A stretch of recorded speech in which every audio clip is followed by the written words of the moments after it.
everybody, welcome to the Dice Tower. I'm Tom Vasel, and joining me today is Spencer Williams. Spencer, who are you and why should people listen to you? I'm a guy that likes board games and has made videos about them for a long time. Some have been shown up on your channel, Tom. Lots of reviews and a couple of playthroughs, and did some stuff with my wife. We were married with board games for a while. We're still married, but we don't do the videos together anymore. They were married with board games. Now they're still married with board games. That's right. That's right. And then I shifted things a little bit and did some reviews and content with a little bit of a lighter touch, with a little bit of humor. Some would say that they were not funny, and I would say that's okay. But now I am the senior marketing manager for Game Nerdz, and so I've gotten to a place where now I can make gaming, board games, all kinds of tabletop gaming my full-time job, and I love it. Right, and so, folks, I've done this in the past, and we're going to start doing this on a much more regular basis here, of talking about the best-selling games. So this one is the best-selling games of 2022, which just our recently past year, but we're going to do this on a monthly basis, too, and while there's many data points on game selling, and there's no way we can keep track of that between Kickstarter, distribution centers, retail stores, Barnes & Nobles, Amazon, etc. But this is a good data point. That we're using stuff from Game Nerdz. Game Nerdz, as I said, fantastic, the best online game store. Wonderful store. You can get all kinds of great things there for great prices. And, you know, there's going to be different factors that factor into this because sometimes a game might be out of stock, you know, for months on end. A good example would be the recently released Heat, very popular game. Right now, as of us recording this, it's hard to get in stock anywhere. So that game would be selling tons if it was in stock. Are there any other things that might affect this, Spencer? Yeah, so of course, something that might affect it more on a monthly base rather than a yearly base is our deal of the day. And so, you know, every day at noon, we post a new fantastic deal over either a game, or it could be an RPG, or it could be, you know, anything. But a lot of times it is a board game. So in the long run, over the course of a year, that's not going to have too much of an impact. But we do also have Nerds Day, which is kind of like an equivalent of Amazon Prime Day, where we have all kinds of fantastic deals all day long. And so that might impact it. But in the long run and in reality, they're just games that people are probably going to buy anyway, but they're just changing it when they're going to buy it when it's having a good sale. So those are really the only things that would impact it. But like I said, that by them being on sale and having, you know, a better price doesn't necessarily change anything. It just means that they're still popular. People are just getting them at a better deal. All right. Well, let's just jump right into it. We're going to jump in with expansions. Folks, I'm learning this stuff just as well as you. I don't know what they are. So what's number 10? Number 10, the 10 most purchased expansion in 2022 was Concordia Solitaire expansion. Solitaire, did I say that right? I don't know. I know that Concordia, a very popular game, and solitaire parts of gaming is a much bigger thing than it used to be. Oh, yes. Okay, so that's a solo expansion, I see. I'm assuming it's not all solo stuff, or maybe it is. I don't know. This is an expansion I haven't had a chance to try. I haven't played Concordia for a while, actually. But, oh, that's interesting that this one hit number 10. What about number 9? Yeah. Number 9 makes a little more sense, was Sleeping Gods Tides of Ruin. Sleeping Gods, my favorite game of all time. And is it really? As well. It is. Are you pumped about the upcoming one then? I am. I didn't get a chance to back it this time, but any more Sleeping Gods content I'm excited about. Well, in 2021, Sleeping Gods was fulfilled as a Kickstarter, and now in 2022, it's more widely available, hitting the main distribution. So yeah, this is a great expansion, easy enough to implement into the game. Yes, absolutely. All right, moving on to number 8 is Wingspan Asia, which is impressive, seeing as when it came out during the year of 2022, it was towards the, you know... It was November, I think, right? Yeah. Mm-hmm. But and also so, not surprising that a Wingspan... I'm wondering if we'll see another Wingspan expansion in the top 10.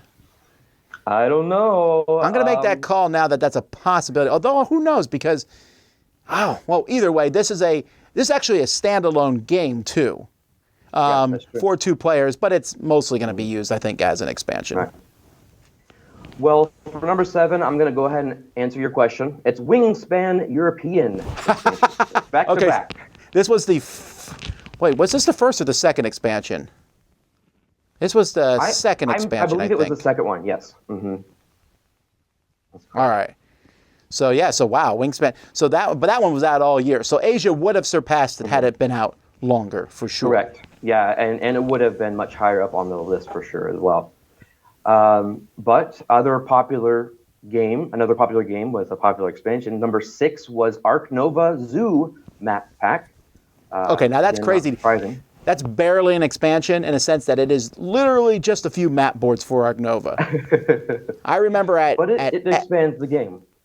Well, sure. No, I get it. I'm just saying for such a small thing, people were running for these at Gen Con. There was a line so deep. In fact, it was really funny because he was charging an odd number of dollars, I think like $7 for him or something. And they ran out of dollar bills because it was an odd number to have there. But yeah. And then at PAX, people were still running to get them. This is a very popular map pack. And so a full expansion is coming out this year, is that correct? Yeah, it's going to add water animals and also modifies the number cards. I'm very excited about it. Yeah. Well, I'm behind the times. I still haven't played it, so I need to get it. But we've got plenty of copies here. I should go find a Ding and Dent copy and get it out. There you go. All right, number 5.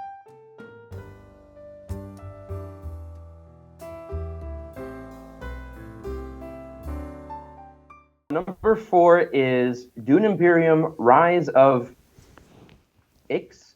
I think it's Ix. It's not 9. It's tempting. No, it's Ix. Okay, so this is the first expansion for Dune Imperium.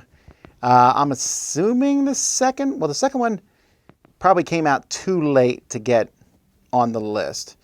But they're both very popular. Yeah, this is an expansion. Almost anyone who likes Dune Imperium says they'll always play with it. I'm one of those people. No. Okay, another one I haven't played, but I like a game that's similar to it, so maybe I would like it. All right, number 3 is a feat. That's another one that's on the top 3 for sure. But go ahead. Number 3 is A Feast for Odin, the Norwegians. Really? Wow. And that's not a small expansion either, is it? That adds a lot of... Wait, maybe I'm mixing it up, the Norwegians. Wow. This is another older game. This must be a deal of the day effect. Yeah, that or I don't have the game or the Nerdz Day list in front of me, but that's also a possibility. This came out in 2018. Yeah, this is the one I'm thinking of. This is a decent size. This changes the game dramatically. It adds, it replaces the boards that you... There's some people who won't play the game without this.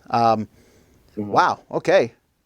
Well, before you do number 2 and number 1, let me see if I can guess here. Name the number 2 and number 1. Yeah. Well, I know one of them, unless I'm way off, is going to be Lost Ruins of Arnak Leaders. I'm assuming also for the purposes of this, we're not talking about individual packs of champions cards because they would be all very high. The Marvel champions. That's correct. We're not. Because otherwise, one of those expansions would be number 1. Was there an Everdell expansion this past year? I don't know, but I'm going to say one of the top 2 is Arnak. All right, go ahead. All right. Number 2 is Star Wars Outer Rim Unfinished Business. Right, of course. People really like Star Wars, and this added... Yeah. Well, it didn't add the Mandalorian because I don't know why. Someday they'll add that to the game. But it did add a lot of bounty hunters and stuff. So that leaves the number 1, the one you were pretty sure was going to be on this list, and you were, of course, correct. Lost Ruins Arnak Expedition Leaders, the number 1 expansion of 2022. So popular, in fact, that not only was it the top-selling expansion, it was one of the top, any board game, whether it's a combination of games or expansions, it was in the top of that. So very, very, very popular. It's great. Right. I love it. I love that expansion. Okay, now we're talking about the games. So before you do the top 10, I'm not gonna guess at the top 2 like that, but I'm gonna just guess, since we can usually use the expansions as a barometer, so I wouldn't be surprised if we see Wingspan, Arnak, and Dune in the top 10. Flamecraft, but see, I also have to take into account some games that are very popular were shipped out to Kickstarter backers rather than go out through stores. So Flamecraft may not have made the list. And then there's little party games that do really well. So let's find out. All right, hit me up. Okay. All right, I bet you wouldn't guess number 10, which was The Loop. I 100% would not. I know it's popular. Mm-hmm. It's a co-op game, and Panasars, their games do pretty well. They're definitely good at marketing them and getting them out there. That'll make Mike happy. He really likes this game. Yeah. I mean, and the fact, like, because I went ahead, because I'm putting this together in a blog form too, and I went ahead and did the top 20 games, and just the other games that it surpassed on this list. It's fascinating to see how high it got up there. But another one that might be surprising, but I think we had some really good sales on this game throughout the year. And for number 9, that's Hansa Teutonica Big Box. Was a great seller for the entire year. Okay, and that one just came out, and Chris really likes that one. Is having a good time with that one. So yeah, neat. Mm-hmm. And because so with it being an old game and then it having that resurgence of this new printing, I bet there are a lot of people like that have built up that I really want this game. I can't get a hold of it. Now I can. So it's probably factored into it as well. Man, I would not have expected that one to do that well. All right, people like boring-looking games. Yeah. Go figure. All right. Well, you might. This is probably one more that might not be expected, but the rest will probably be, on there. But number 8, probably the last surprise, is Lorenzo Il Magnifico 2nd edition. Okay. Yes. Now I love this game, but this must have been being cleared out somehow, some way. But yeah, it's a great game. I'm glad it's getting out there and people are playing it. Mm-hmm. All right. So here we go. Going into number 7. We have Welcome to the Moon. Oh. Which I believe came out this year. Nice. Okay, so Welcome Moon is a great game. It's set up as a campaign game in the Welcome to, but you can play each scenario separately, and it's like 8 games in one box, and I really like that. Wow. Okay. Well, that's cool. A lot of replay value. I'm going to make the call that there's not a lot of roll and writes on this top list, but that would be a safe call. Yes. Okay. All right. Number 6 is Meadow. Okay, Meadow from Rebel. Very popular. Oh, nature games are very popular. I fully expect to see at least 2 more nature games on this list. Start with a W and a C. But Meadow, when I first played it, I really enjoyed it. I didn't expect it to be as popular as it is, but I'm glad it is. Yeah. Mm-hmm. Yeah, I agree. And then I think it came out with expansion this year as well, which added some more stuff to it. That's right. Okay. I haven't played that yet. I haven't either. Number 5, Tom, you mentioned this one, Flamecraft, but it's the deluxe version. So the deluxe version of Flamecraft outsold, everything but the top 4 games for the entire year. Yeah, well, deluxe versions tend to do really well right now, especially since the deluxe in this game is those really cute plastic dragons and the really nice upgraded bits. So, okay, I'm glad to notice, because I knew Flamecraft did really well on the Kickstarter side of things. This was the most played game on the Dice Tower Cruise we just came back from by far. So that was that kind of matches what you're talking about here. Yeah. And, I think as far as I don't know about, because I don't know if we're going to be able to get any more copies of the deluxe version. We've got plenty of the regular, but I'm wondering if that was a limited, deal for its first initial printing. But I guess I know they sell the pieces separately, but we'll see. Okay, number 4, going on your streak, is Wingspan. All right. Well, again, this isn't, with the millions of copies this sells right now, this is an evergreen for Stonemaier games. You're not going to see a lot of their other games hit this list. Maybe Scythe, maybe Viticulture, but Wingspan outsells both of those. So I wonder if next year we'll see the new, the sequel to Scythe show up on this list. Yeah, the Expeditions. I was curious about that too. But Wingspan, okay. I'm going to say Wingspan will be on this list next year. Yeah, I think that's a safe bet for sure. Okay, number 3, very impressive feat, is Heat. Really? Okay, so here I said it wouldn't be on the list. So that's despite it selling out, and despite it coming out in October. Yeah, I mean, just to give you a little peek behind the curtain, that was one of our main referrals to the website is people searching, just doing a Google search to buy Heat, regardless of a store. They're like Heat board game and brought it to the website. So yeah, super popular. And we did have a ton in stock, and I think we just got some more in. But yeah, it was out of stock for a while, and that didn't stop it. That is exciting. Well, I'm glad, because it is a great... Days of Wonder is back on fire with... Well, no pun intended. All right, never mind. No pun. I'm trying not to pun. That's not my job. All right. Why not? Come on. Wait, so there's only 2 left? 2 left. Oh, but I have 3 games left that it could be. Oh, this is interesting. All right, let's go. Okay. Number 2, Cascadia. Okay, that was one of my 3 games. Yeah, this was also one of the top games played on the cruise that we just went on. This game is really kind of like the new, it's not quite Gateway, but it's pretty close for people just to easily set up and play. Very fun. And this one's impressive that it sold well for you guys, considering it's selling well all over the place. This is an easy one to get a hold of. Yep. Okay, number 1, I think is going to be a no-brainer, but let's see if you can call it. Well, I'm confused now because I was down to Lost Ruins of Arnak and Dune Imperium, and you haven't said either of those. So I'll say Dune Imperium, but that seems too high for this. Oh, well, what is it? I don't know. Ark Nova. Oh, right. Okay.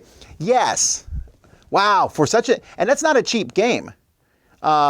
It's although all games are great prices on Game Nerdz, but it's still compared to many of the other games, and it sold that many. So I know that if you look at you can look at data for this 2 ways. We're talking here about the numbers sold. So if we went by price sold, Ark Nova also is winning on that list too. Then it would be at the top of both lists. It would have to be. Yeah. That's very impressive. Wow. Yeah, it's not even close by what's second. It's just super popular, and it's so I mentioned Lost Ruins of Arnak and Dune Imperium. Were they in the top 20 at least? Arnak was. Interesting. I wonder why Dune wasn't, since its expansion was so high. Huh. Well, either way, there you go, folks. The top 10 best-selling games of the year at Game Nerdz, of course. It's like I said, it's a data point, but it's, I think, a useful one. Thank you, Spencer, for joining us. We're going to do this, folks, on a regular basis with each month. So we'll see you next time. I'm Tom Vasel. I'm Spencer Williams. And you've been watching The Dice Tower.